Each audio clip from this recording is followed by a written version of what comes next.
आजकल एक फिल्म की चर्चा हर जगह पर है और नाम है धुरंधर। ट्रेलर देखने के बाद लोगों के मुंह से एक ही लाइन निकल रही है कि भाई साहब ये तो एनिमल का भी बाप है। लेकिन सवाल ये है, क्या धुरंधर सिर्फ एक एक्शन मूवी है या फिर ये उस इतिहास की याद है जिसे हम भूलते जा रहे हैं। आज मैं बताऊंगा कि धुरंधर कैसी फिल्म है, क्यों ये 3 घंटे की होकर भी हमें भारी नहीं लगती और क्यों ये फिल्म रील नहीं रियल हीरो की कहानी है। धुरंधर लगभग 3 घंटे 30 मिनट की फिल्म है, लेकिन अगर इसका लंच टाइम जोड़ दिया जाए तो लगभग 4 घंटे से। ईमानदारी से कहूँ मैं भी डर गया था कि इतनी लंबी फिल्म थिएटर में कैसे बैठूंगा, लेकिन सच ही है एक भी बार मुझे ऐसा नहीं लगा कि कब खत्म होगी, क्योंकि ये फिल्म आपको थकाती नहीं है, ये फिल्म आपको झंझोड़ती है। ये कहानी है उस हिंदुस्तान के शेर की जिसने मौत को सिर्फ गले नहीं लगाया बल्कि उसकी आंखों में आंख डालकर कहा कि आजा तू भी देख ले हिंदुस्तानी फौज की आखिरी सांस तक में कितनी ताकत छिपी होती है। यह कहानी मेजर मोहित शर्मा की, उस पागल कमांडो की जो कश्मीर गया और आतंकी लोगों के साथ रहा, उनके बिस्तर पर सोया और खतरनाक हेजबुल कमांडरों के साथ कहवा पिया और उनकी आंखों में झूठ का सुरमा लगाया। हफ्तों तक भरोसा जीता, फिर एक पल में हिंदुस्तान के लिए उनकी छाती में गोली दाग कर उन्हें जहन्नुम का टिकट दे दिया गया। यह वो अकेला शेर था जो घने जंगल में दर्जनों भारी हथियारों पर बंद आतंकियों के सामने भी छाती तान कर खड़ा रहा। बाहों पर गोली खाई, कमर में गोली लगी और गोलियां आर पार गईं, लेकिन खून की नदियां अपने शरीर से बहती देखी, लेकिन हटा नहीं। चिल्लाकर कहा कि आज एक भी आतंकी बचना नहीं चाहिए। यह कहानी अशोक चक्र विजेता मोहित शर्मा की, जिनका नाम आज भी दुश्मन की नींद उड़ा देता है। हम हिंदुस्तानी का सीना गर्व से चौड़ा करता है। यह कहानी आज इसलिए सुना रहा हूँ क्योंकि यह जब धुरंधर पिक्चर का ट्रेलर आया तो सारी दुनिया जो वो पागल हो गई।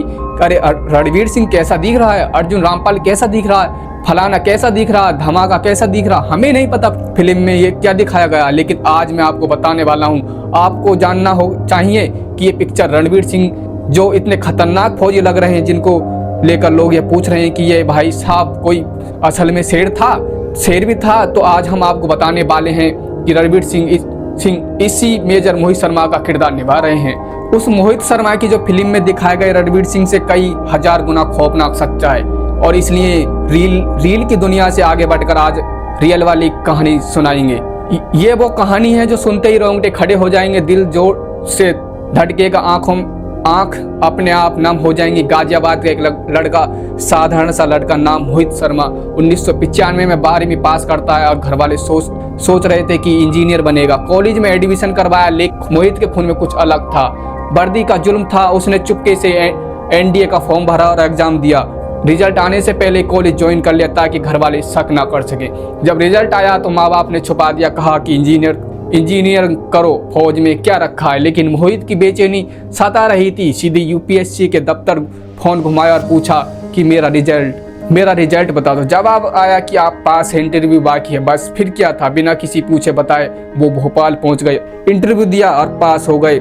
अब दिल्ली में मेडिकल आया तो सब बता दिया। पहले तो माँ बाप नाराज हुए, फिर बेटे की आंखों में पागलपन देखकर मान गए कि हालांकि यहाँ पर एक रुकावट थी। मोहित का जो वजन था वो 6 किलो था और समय सिर्फ 4 हफ्ते बचा था।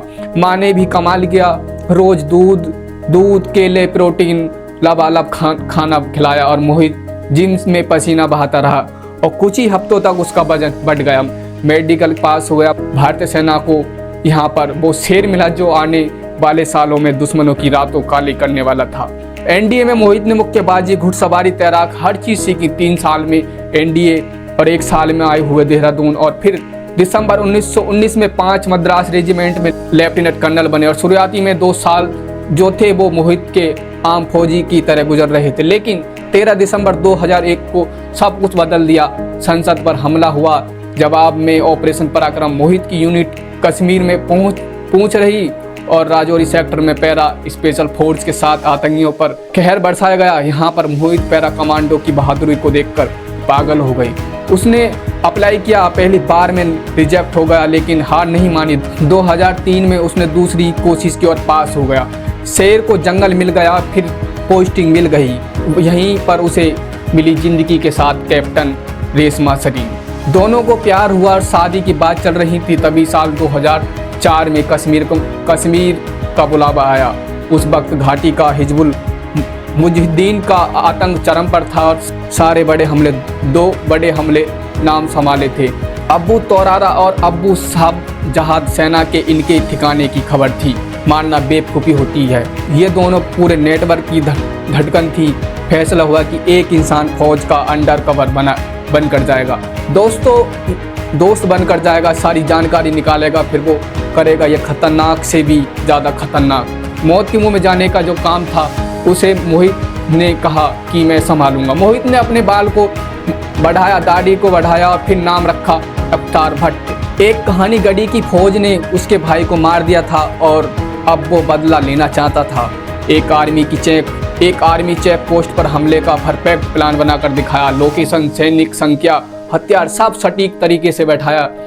दोनों आतंकी दंग रह गए, विश्वास हो गया यहीं से असली कहानी होती है। मोहित 2 हफ्ते तक उन आतंकियों के साथ रहा, उनके घर सोया, उनके रसोई में खेवा बनाया और हंसी मजाक सब किया। हथियार के अड्डे और ठिकाने सब पता कर लिया। और फिर एक दिन आया जब पाकिस्तान 3 आतंकी आने वाले थे। श्रीनगर में 50 किलो की दूरी पर बर्फीली पहाड़ी पर लकड़ी का घर मोहित किचन में कहवा बना रहा था। तभी अब्बू तरारा और अब्बू सफजार ने आखिरी टेस्ट लिया। सब ने उस पर एक के 47 तान दी और तुरारा गर्जा आखिरी बार पूछ रहा था कि बता दे तू कौन है, और शांति से बोला भाईजान मैंने तो आपको सब बता दिया है, अगर आपको शक है तो आप मेरे गोली मार दो। दोनों को एक दूसरे को देखते हुए सब ने बंदूक नीचे रख दी और कहवा पीने को बढ़ा और उनकी पीठ मोहित की तरफ हुई तो मोहित ने शॉल हटाया और पिस्तौल निकालिया, लोड किया और क्लिक की आवाज पर जब दोनों मुड़े तब तक 2 गोलियां दोनों की छाती चीर चुकी थी। दोनों की आटे की बोरी जैसे ढेर हो गए। कश्मीर के 2 सबसे बड़े सिर दर्द हमेशा के लिए खामोश हो गए थे। इस कारनामे के लिए साल 2005 में सेना मेडल मिला और रेशमा से फिर से शादी की और नाहन में स्पेशल फोर्स ट्रेनिंग स्कूल में इंस्पेक्टर बना दिए गए। सिर्फ 2 साल में एसएफ एक्सपीरियंस और इंस्पेक्टर यहाँ अपने आप में एक रिकॉर्ड था। माँ बाप की खुशी थी कि बेटा सुरक्षित है, मगर देश पर जब खतरा हो तो पैरा का शेर कहाँ चैन से बैठता है। अक्टूबर 2008 में फिर कश्मीर का बुलावा आया और 5 मार्च 2009 में कश्मीर में बर्फ पिघल रही थी। तभी 20 मार्च को दोपहर कुपवाड़ा बेस खबर आई कि हुब्दा जंगल में आतंकी घुसे हैं। मेजर मोहित को 25 कमांडो के साथ ऑर्डर मिला। रात के 2 बजे निकले और सुबह 4 बजे जंगल पहुँचे और चारों तरफ घना जंगल, कोई सुराग नहीं। सुबह 8 बजे तक तीन टीमें बांटी और मोहित खुद एक टीम में साथ था। बर्फ में पैरों के निशान मिले और ऊपर मिले एक और ऊपर, मतलब आतंकी हाईली ट्रेंड थे। पीछा किया तभी दूसरी टीम का मैसेज आया कि 2 आतंकी दिखे हैं। अगले ही पल जंगल में गोलियां बौछार हुई। मोहित की टीम पर अंधाधुंध फायरिंग हुई और पहला कमांडो नेत्र सिंह शहीद हुए। सब कवर में आतंकी ऊंचाई पर बेहतर पोजीशन पर थे। मोहित ने 2 जवानों को प्लान करने को भेजा और भारी फायर भेजा और मोहित समझ गए कि आतंकी जो हैं वो ज़्यादा प्रीपेड हैं। रेडियो पर ऑर्डर आया कि राकेश चोटी पर चढ़ो और ऊपर से बरसाओ। हवलदार राकेश चढ़े और गोली जांग पर लगी, टांग फट गई और लटखटाते हुए एक साथ फायरिंग जारी की। इसके बाद मोहित ने जवानों को पीछे भेजा और खुद कवर फायर किया। उनके साथी कहने लगे कि मोहित भोले नहीं है, आप जाओ मैं आता हूँ, आप जाओ और मैं आता हूँ। बात खत्म होते होते बाहों में लग गई और खून बहा और पट्टा बांधा और फायरिंग जारी रखी थी। ज़्यादातर जवान कबर में पहुँचते तो फिर एक और ऑर्डर आया। तब तक गोली फिर लगी थी कोहनी पर आतंकी खुश थे, लेकिन इसके बाद मोहित ने खुद एमजेल उठाया और 1 2 3 नहीं बल्कि 6 ग्रेनेड से 4 आतंकियों को ढेर किया। फायरिंग रुकी और मोहित कवर की तरफ दौड़े। तभी एक सन्नाटा चीरती गोली साइड से उनकी जैकेट कमजोर थी और वहां पर आ गई और गोली आर पार हो गई। मोहित लटखटाए फिर गिर पड़े। हालांकि मोहित ने अपने साथियों से कहा कि मैं ठीक हूँ और फायदा आज इनमें से एक भी आतंकी बचकर नहीं जाना चाहिए। खून से लथपथ पेट से टेक लगाकर खड़े रहे। शाम 4 बजे तक निकाले गए और काफी खून बह चुका था। श्रीनगर में बेस हॉस्पिटल में जब पूरी तरह ऑपरेशन चला, लेकिन सुबह और 31 साल की उम्र में वो शेर अमर हो गया। 5 दिन में जंगल साफ हो गया था, सभी आतंकवादी मार दिए गए थे और बाद में पता चला कि एक के पास हाई जूम स्पाइनर थी, इसलिए कवर से हटते ही गोली लगी थी। मेजर मोहित समेत 7 जवान शहीद हुए थे, मगर घुसपैठ नहीं रहे थे। उनकी वीरता के लिए देश का सबसे बड़ा शांति काल का अवार्ड अशोक चक्र प्रमाण पत्र मिला। उनकी पत्नी मेजर रेशमा शर्मा ने आज तक भी कभी दोबारा शादी नहीं की। गाजियाबाद के मेट्रो स्टेशन से लेकर सड़क स्टेडियम उनके नाम है, मगर सबसे बड़ा स्मारक तो हर हिंदुस्तानी का दिल है, जहां पर आज भी वो जिंदा हैं। वो गरजते हैं, वो लड़ते हैं, और जब कोई पूछता है तो कि सच्चा हीरो कौन है, तो एक ही नाम निकलता है, मेजर मोहित शर्मा।